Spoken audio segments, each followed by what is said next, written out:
Hello, and welcome to From the EBPL Archives, Encore presentations from the East Brunswick Public Library. I am your host, Melissa Hosick. This event was presented as part of our Just for the Health of It initiative. Just for the Health of It is a proprietary health literacy program developed by the East Brunswick Public Library to promote health literacy in Middlesex County. To learn more, visit justforthehealthofit.org.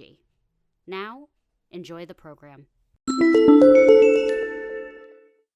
Welcome and thank you for joining us this afternoon for Women and Wealth, how to consider what matters most for creating a financial plan.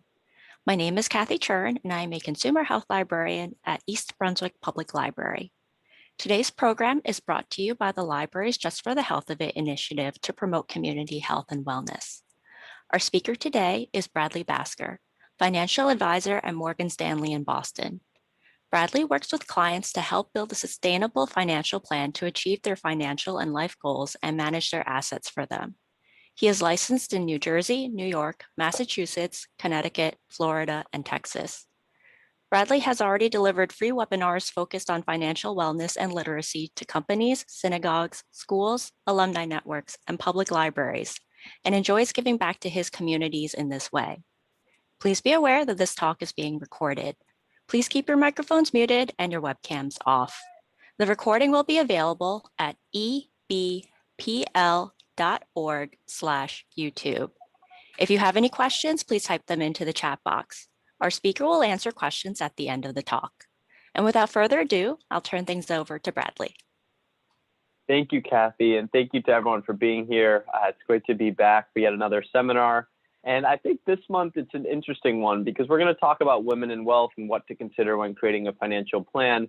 But in light of Mother's Day, right, we thought it was an appropriate topic, and I'm really grateful to have, the many of you that are here today and those of you that are watching on demand. So why do we focus on a topic, geared towards women? Because women continue to be an underserved community when it comes to financial education and literacy, and I've made it a priority to find ways to educate more women who are actively seeking to be brought up to speed on all things personal finance and money. Now, while I myself am not a woman, I was raised by one, I'm married to one, and I have a number of female clients myself, all of whom have helped inform the content we'll be discussing here today. So thank you again for being here, and I hope you pick up a few tidbits that will help you get on the right path to financial freedom and independence. So for today's agenda, we're going to start off by talking about women and their unique financial needs. Then we'll help you think about your life goals in a concrete way and review the strategy, and your efforts to date and help you understand some key steps you might want to consider as your strategies evolve. Then finally, we'll talk briefly about how a relationship, with an advisor might make sense if that's something that you're seeking out, whether you're looking to sort of accelerate your financial journey or just starting out. And so to be respectful of everyone's time, as Kathy mentioned, I'd like to request everyone holds their questions till the end. I'm going to go through a number of, pieces of content, and we can definitely dive into any of them in more granular detail when we get to the end line. So to get started, women are a powerful economic force, but yet they face important challenges. And so let's dive into some of the positive developments of recent years. In 2020, the predicted global income of women was expected to reach $24 trillion. So clearly there's a nicely sized pie to be had. Now, what should we be doing with all of that money? In 2019, sales generated by women-owned businesses in the US were $1.9 trillion. So once again, women are really making a dent in the ownership space and proving to become an indispensable part of the economy, right? Maybe 50, 60, 70 years ago, you couldn't say that was the same way. Now we're seeing women are really becoming an integral part of the economy and making incredible contributions to what's going on, economy-wide. So women are bringing in more money than ever before, leading more businesses than ever before. So what can we do with that information? So an important first step in managing your wealth is taking a step back and considering your personal life goals and what you care about most. So here's some questions that might help you explore the things that really matter to you. Right? Identifying your priorities enables you, along with your advisor, if you have one, to develop a long-term financial strategy that helps you achieve your objectives. Now, it may be useful to formulate a mission statement or a statement of your goals, right? What are you trying to get out of your life, both financially, but also just in general? Are you trying to retire by a certain age, or you're trying to give back to a certain charity, right? So when you create that mission statement, it gives you a framework that will help direct how you move forward and how effective your wealth management strategy is over time. It also might be useful to include family in the process of defining what you value, how you define wealth, what role you want to play in your community, and what you want for your descendants in terms of leaving a legacy. So just some questions here on the slide for you to think about. I'll name a few. Where do you see yourself in 1, 5, 10, 20 years? Start to tier your goals in terms of short-term, medium-term, long-term to help set those priorities. That's the first thing we do. When I speak to a client, or even when they're not a client, I just say, tell me about yourself. I say, what are your short-term goals? Anything from the next 0 to 2 years. What are your medium-term goals? Anything 2 to 8 years or so. And what are your long-term goals? Because you can't figure out how to get somewhere if you don't know where you're going. So think about what those goals are.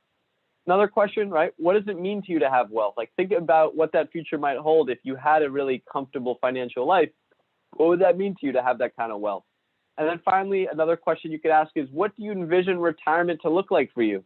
Are you going to have to cut back on some of your lifestyle choices, or are you going to augment them or add to them? So think about, does that look like you living in Florida with a second home and you come back to the Northeast when it's winter?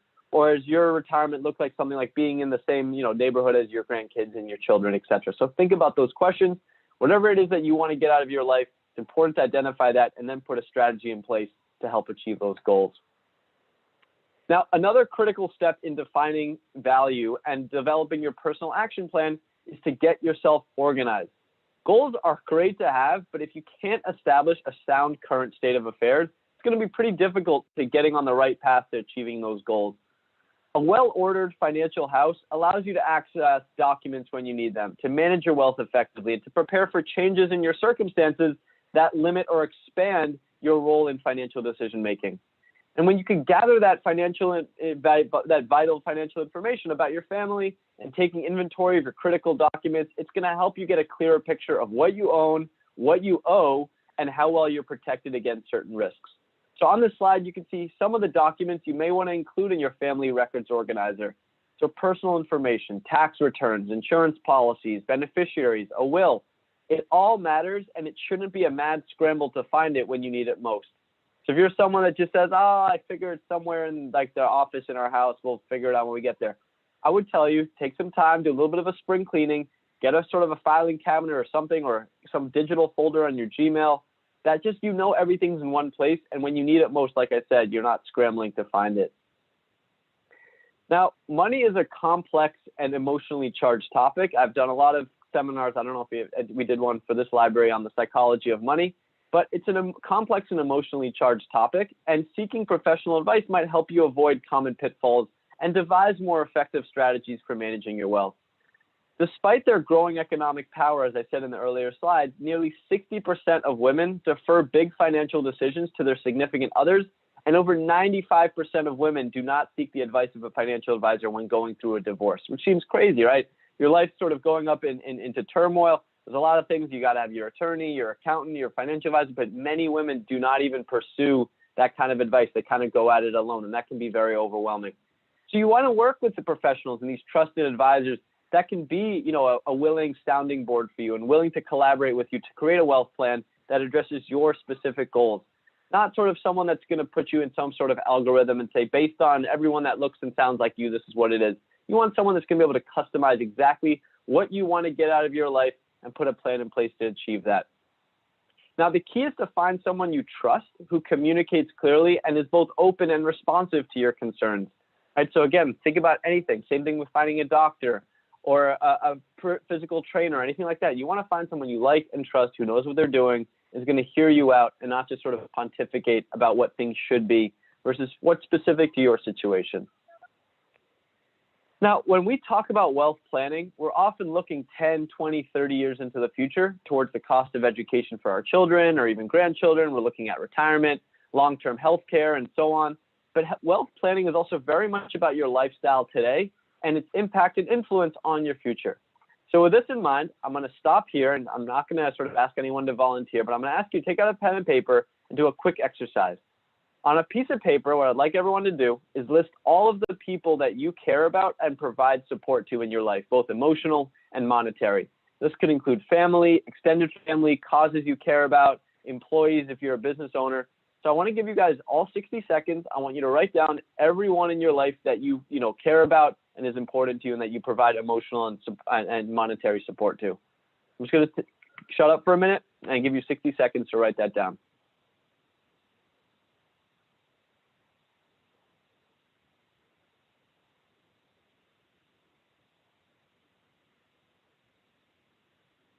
All right, another 30 seconds.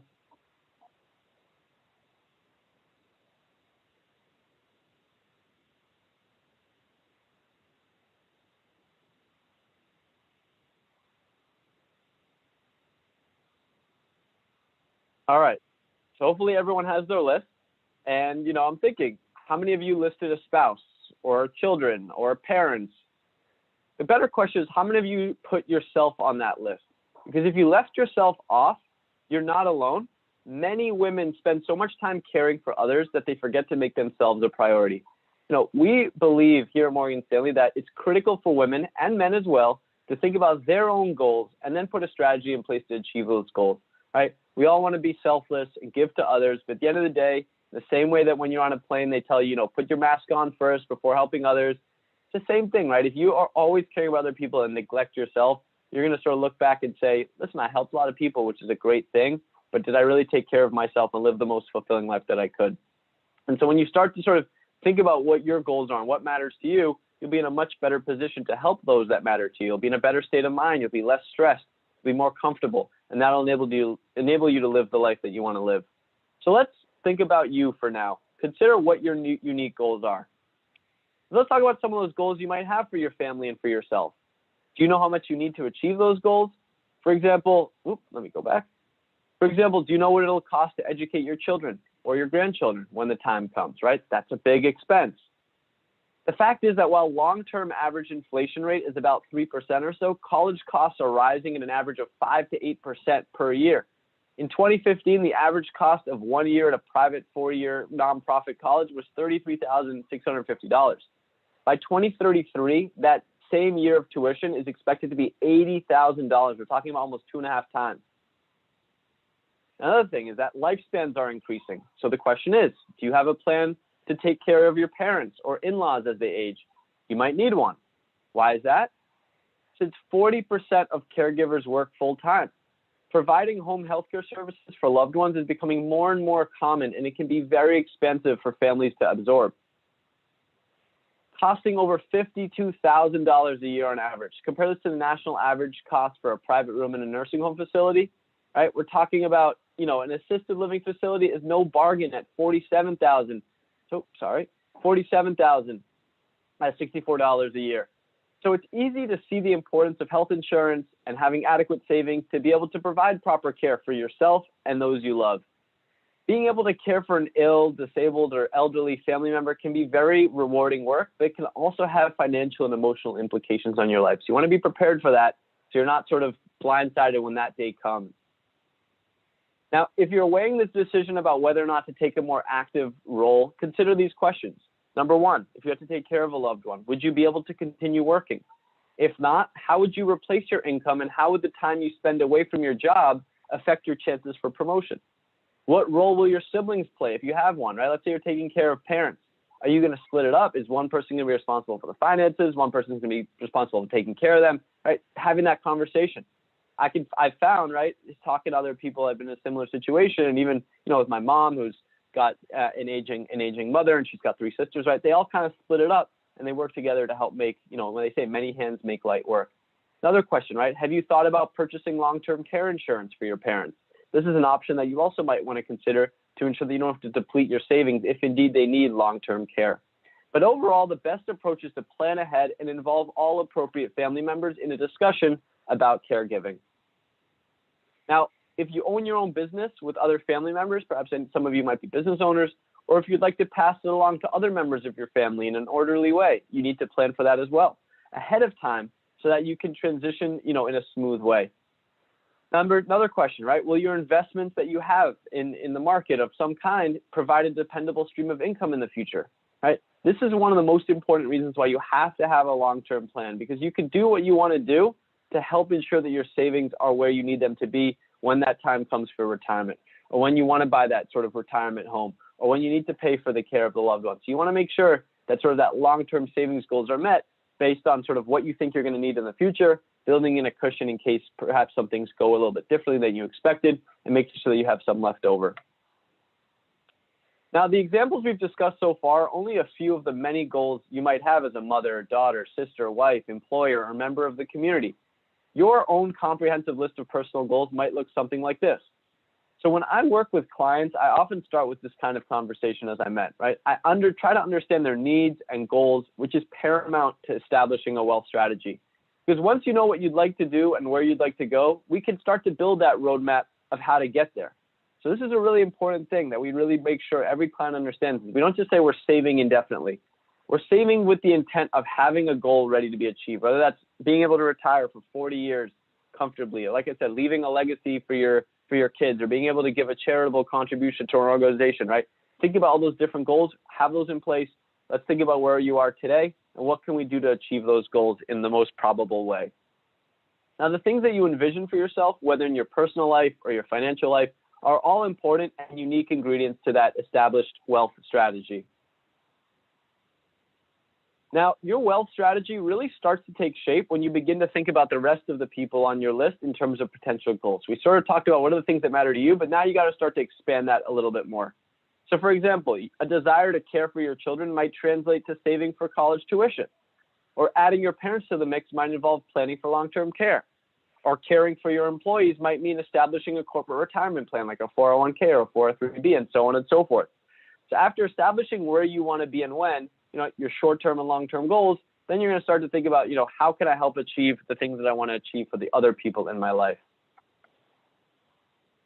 Now, it's a comprehensive wealth management strategy when you start to think about you and then all the concentric circles are out in there that'll help you sort of get to the finish line across the board.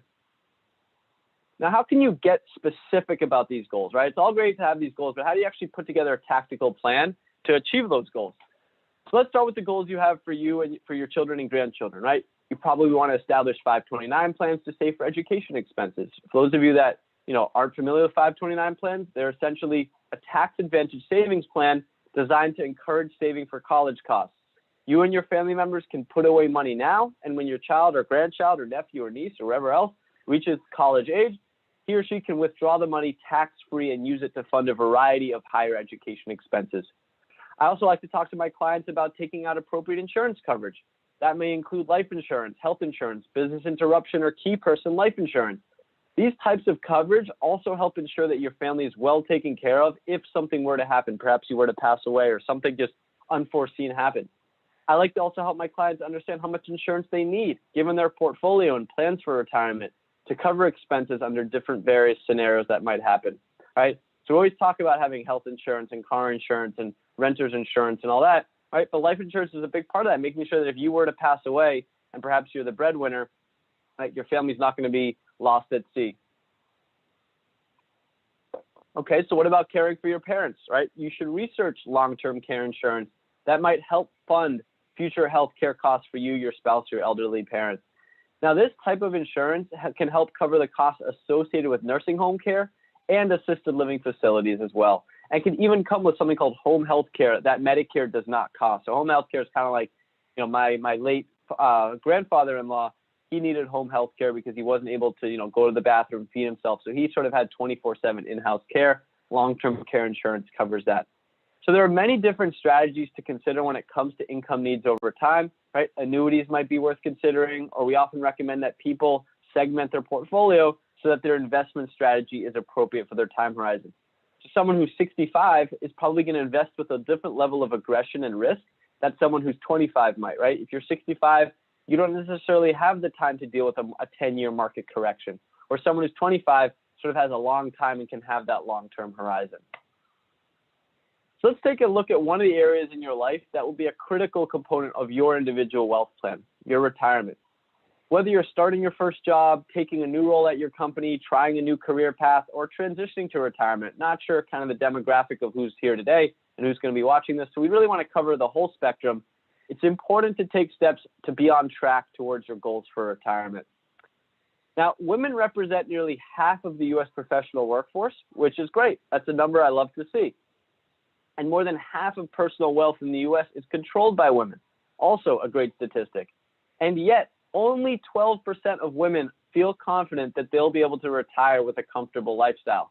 Right? This is according to the Transamerica Center for Retirement Studies. So why is that?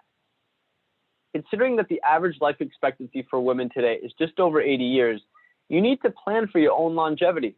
If you need to, if you live to be 90 years old, you have to think about, will your savings outpace inflation? Will you be able to afford the ever-rising cost of medical care? Will you be able to live comfortably if Social Security isn't a reliable source of income? And that might sound like a crazy thought, but there's a lot of rumors out there that Social Security is slated to run out in 2034. Now, as someone who has been paying into Social Security for almost 10 years, I would be pretty upset if there's no Social Security to pay me out in retirement. But the point is, you don't necessarily want to rely on the government helping us out. You want to take matters into your own hands and make sure you've got enough on your own side to prepare for that eventuality. Now, one of the most important things to remember when it comes to investing is that the earlier you start investing, the more opportunity you'll have to grow your investments. So why is it so early to start? Why is it so important to start early? It's simple. The concept of what we call compound interest or compounding. Compounding occurs when the money your investment earns is reinvested, producing additional earnings, or what we call earnings on earnings. And the effect of compounding can help a small, regular investment sort of every month, every 2 weeks, every quarter, right, grow large because you have more money working for you over the years. So let's look at an example. We've got three people. We've got Eric, Alex, and Jessica. They all kind of start saving at different stages of their lives. And let's sort of see where they all come out in the end. All right, so we've got Eric. Eric says, you know what, I'm 30 years old. I'm going to put $3,000 away every year for the next 41 years for a total of $123,000 invested. Now, we're going to assume for the purposes of this illustration, his investments return about 8% annually every year. And so at that assumption, he's going to have, having put $123,000 in every year, $3,000 apiece, he's looking at $842,000 by age 70. Pretty good, almost 8 times the amount of money he put in. Okay, let's take a look at Alex. Alex says, you know what, I'm going to live my 20s and 30s. I'm going to just, live the life. I'm going to be a bachelor. I'm going to spend. I'm going to travel. I'm not going to start saving. But when I get to 40, I'm going to catch up to Eric. I'm going to start putting in $4,000 a year for the next 31 years, right? And let's see where I shake out. So he puts in $4,000 a year for 31 years, not 41, 31 years. And by the age of 70, also assuming an 8% return, he's looking at almost $500,000. Okay, not bad. 124,000 turns into 500, 4 times your money. Not bad. Now let's look at Jessica. Jessica waits until age 50 to start investing. She's been focusing on raising her family and just other stuff, and she hasn't been thinking about saving. She's like, you know what, I'm 50. The kids are starting to come out of the house. I really got to start saving. She's like, let me play catch up. I'm going to put $5,000 away every year for the next 21 years from 50 to 70. She put $6,000 away every year from age 50 to 70 for a total of $126,000 invested. So she's actually putting more money away than Eric and Alex both did, but with a lot less time until she reaches age 70. And assuming her investments earn 8% every year, she's looking at $302,000 21 years later. Right, so again, she did pretty well, right? $126,000 turned into over $300,000. But when you compare the difference between just starting 10 and 20 years earlier, the difference is almost $200K between Jessica and Alex, and almost more than $500,000 between Eric and Jessica. So again, the point is, time can really make a difference. And now, of course, a systematic plan of investing does not ever ensure a profit or prevent a loss in a declining market. And there's no guarantee that your account balance will increase over time, right? When you would take on risk with investments, of course, it could go down. I'm just saying over the long term, over the last 100 years, the stock market in a diversified portfolio has returned about 10% annually every year. So if you invest in the right way, you're willing to take on a little bit of risk, there's a good chance if you do it the right way, you're going to look more like Eric, than someone who's actually lost money over time. So here's a couple other things you can do to prepare for your retirement at any stage of your career. If you're still working, you should be contributing enough to your company retirement plan to at least take full advantage of any match contributed by your employer. If you have a 401k, a 403b, or other tax-qualified account with a previous employer, carefully consider the options available to you, some of which might be to roll the assets into your new employer's 401k, 403b, or into what's called an IRA, an individual retirement account, which might help simplify your allocations and investments because essentially with IRAs, you can pick any investments, any stocks, bonds, mutual funds, etc. With 401ks, 403bs, your employer gives you like a selection of 10 to 15 funds, but they're not that flexible, right? You can't sort of handpick things that you think are going to be good. You kind of have to take what they give you. So for former employers, oftentimes when you leave or you have a 401k sitting out there, you roll it over into an IRA and you can manage it a little bit more actively than you can a 401k. Now, if you have stock in your company, keep in mind that the more your stock accumulates, the riskier it can be because you've got more of it sort of concentrated in one individual company. So the question is the rest of your portfolio diversified enough to balance out the risk of such a concentrated position? So I work with clients, at Slack, HubSpot, Wayfair, if you've heard of some of these companies, and their share price has done incredibly well. And you've got all these people that have been given stock by their company, and now it makes up 50, 60, 70% of their net worth. When it comes to one company, all it takes is a bad headline, the CEO passes away, there's fraud in the accounting department, right? Something crazy happens, and the share price gets tanked, and all of a sudden, their nest egg for retirement just gets completely depleted. So we want to make sure you're well diversified. Next thing to think about is it's important to determine your retirement lifestyle goals. This goes back to that earlier exercise we had. So when you document your goals, your plan should be, to quantify what it'll take to provide for your family, and when you should need that money available and how you're going to actually fund those personal goals that you have for yourself. So you want to think about what's your expected income during retirement, right? Add up Social Security. Think about if you're going to have any rental income, perhaps from an investment property or any pension that you might have, etc. Now, not everyone intends to stop working during retirement, so to speak. If you plan to work even part-time, that should be also considered into your wealth plan, right? Even working a little bit longer than you expected, right? Let's say you plan to retire at 60. If you're willing to work even a couple more years, semi-retired or working part-time, that can have a big impact in just accumulating more assets and deferring when you have to start pulling on your money in retirement.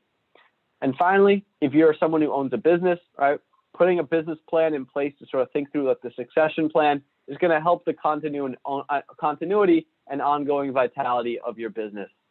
Right? In the U.S., this is a great stat. Women own 8 million or 40% of businesses out there with an annual economic impact of nearly $3 trillion. So strategies for creating a business succession plan include selling to a family member, giving to family, or selling to a third party. These are all things to think about if you are someone that's in a position to sell a business.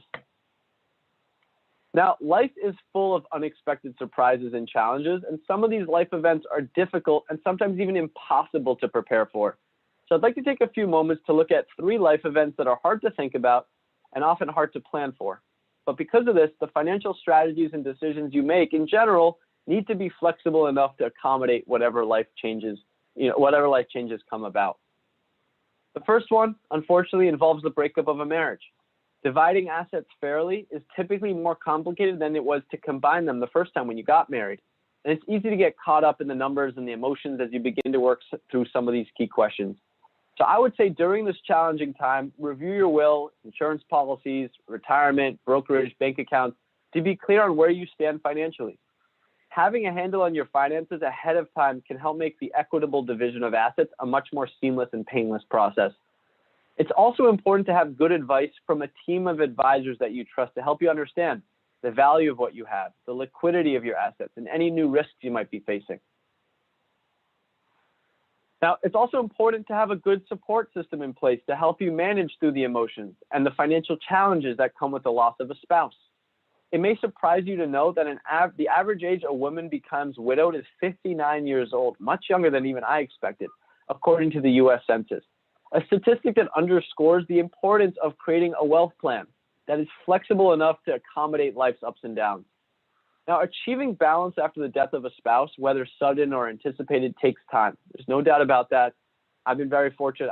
God forbid, I haven't lost my spouse, but I've seen sort of what's happened to my grandparents who've each lost their spouse, right? And so what we'd recommend is taking sort of a 1-year decision-free zone, avoiding any major decisions that involve your home, any gifts to family members and charities, and making large investments, right? Take that year to just get your mind right. I know in the Jewish faith, of which I'm Jewish myself, we take what's called a mourning period of 11 months.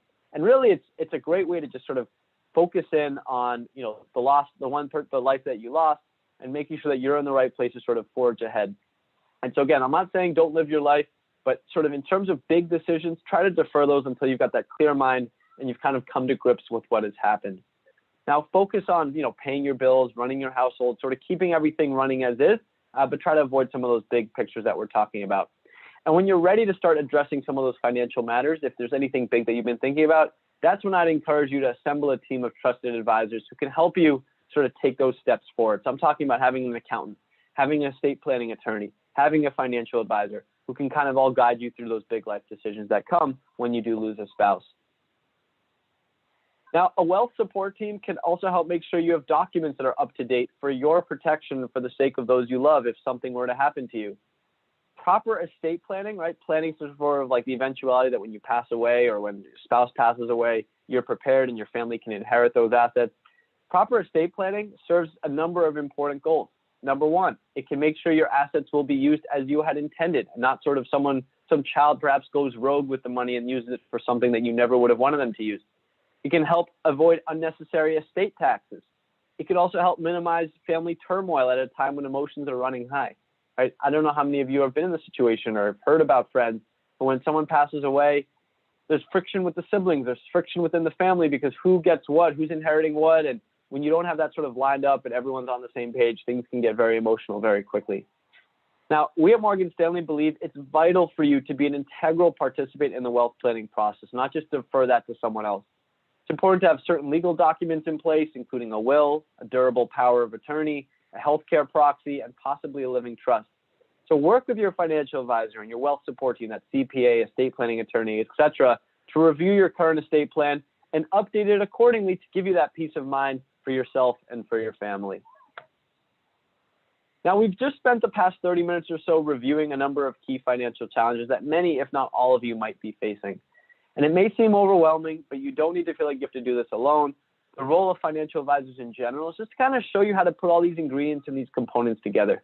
Right? Your own strategy should be tailored to your needs. I don't come on this and say, this is how we sort of paint with broad strokes. We want to make sure you get yourself a tailored approach that's a personalized and given to your circumstances and what you want to get out of your life. Now, some of the things we talked about here today might not be relevant to you. Some of them may be very relevant, or all of them might be relevant. So we want to make sure that you sort of are integrating all of those approaches and all the aspects that we talked about today, including your family, including yourself, including your business, including anything else that matters to you. So the first step to sort of successful wealth management, as we talk it, is just sort of figure out kind of where I am, where am I going, and how can I get from A to B. Now, I just want to talk about how sort of Morgan Stanley approaches this process, right? If let's say you decided, okay, you know what, Bradley, I want to get my life together. I want to get my personal finances in order. What does that process look like? And whether you work with a financial advisor or not, this is kind of our 4 steps that we like to talk about here at Morgan Stanley. The first step is the discover step. It's a conversation to help uncover your goals and understand your current financial picture. So again, what does money mean to you? Tell me about your family. Tell me about your goals. When do you want to retire? What concerns do you have? What keeps you up at night, right? That's the discovery process. Again, before we start coming up with ideas or things to do going forward, we want to understand, let's peel back the onion, go behind the curtain, and understand kind of ultimately what makes you tick. Next, advise. That's when you sort of think through various scenarios and assess whether certain strategies are appropriate for you to help meet those goals. The next step is implement. That's where you sort of think about, well, what different accounts do I need to set up? How many different portfolios do I need to have to achieve the different goals that I need in the right combination to meet those spending needs that you have, as well as investing in a tax-efficient manner. And then finally, the last step, which I think often gets overlooked, is tracking that progress. Because following your financial roadmap requires vigilance and flexibility, and we can help monitor your progress in real time, making adjustments according to your needs, life events, and changing market conditions. I see a lot of people that come to me and they say, Bradley, 20 years ago I had a financial plan done, but I'm looking back at it now and it's completely obsolete. It's just not even appropriate anymore. When you put a financial plan in place, it's good to have a plan. It's good to sort of stick to the plan, but it's okay to refine it here and there. If let's say you're planning on retiring at a certain age, but that assumed that your spouse was going to be living for the next 30 plus years, but they passed away prematurely, of course your plan has to change a little bit. Now the circumstances has changed, the income has changed a little bit. Now you have to adjust. You want to make sure that you're tracking your progress. Working with a trusted team can help you do that to make sure that you're keeping yourself accountable. Now, just in terms of, this is not meant to be any sort of solicitation, but I want to let you know that there's a lot of different ways that you can take care of your financial life cycle. It doesn't have to be just one or the other. It could be many, it could be none, it could be all of them. So think about, right, we talk about goals-based wealth management. We talk about lending, right? If you want to get a mortgage, you want to think about, what do I do with my checking account and my savings account? You want to set up legacy planning or trust and estate planning. You want to think about leaving some money towards a charitable organization. You want to think about protecting yourself with insurance, right? There's places that can help you do all of that. They're a one-stop shop.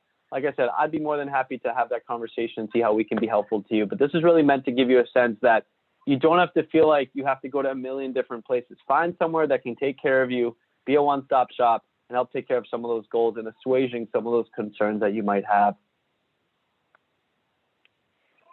So I always like to say, take 30 minutes to sort of think about the next 30 years, right?